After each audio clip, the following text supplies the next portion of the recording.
Hi everybody. I'd like to talk to you today about a particular tax case that we've been dealing with recently with the Irish revenue.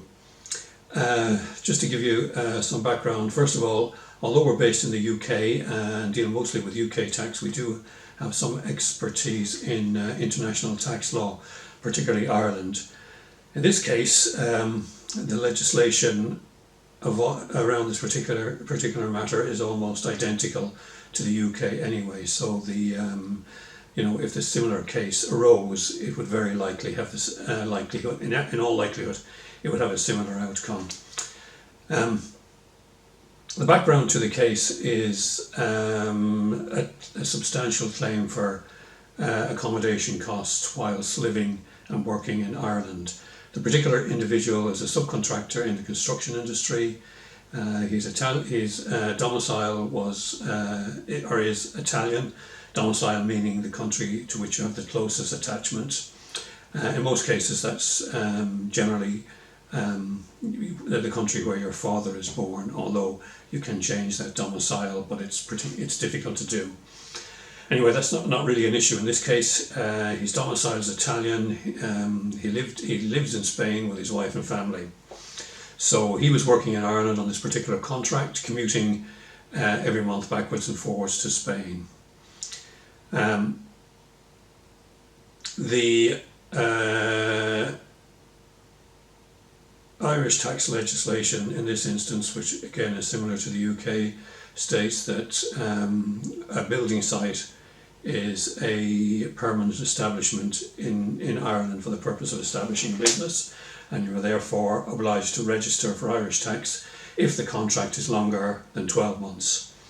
In this case, he was working in Ireland for approximately 18 months to 2 years, and the revenue were disallowing the cost on the basis that the accommodation cost was not allowable because it was private and domestic, and you can't claim travel from home to your permanent establishment.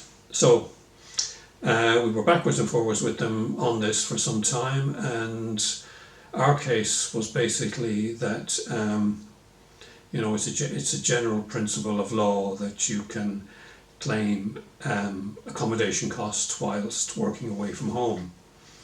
They were arguing that the site was a permanent establishment, and that the travel costs were not allowable. Our position was that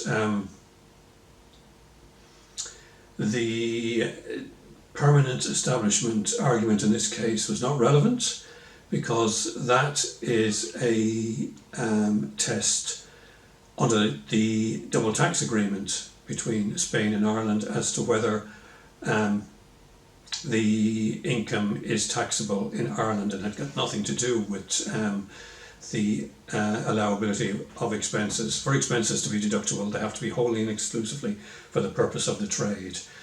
So we were saying that these expenses would not exist only for this contract. Their argument on permanent establishment was not relevant because that was a test for the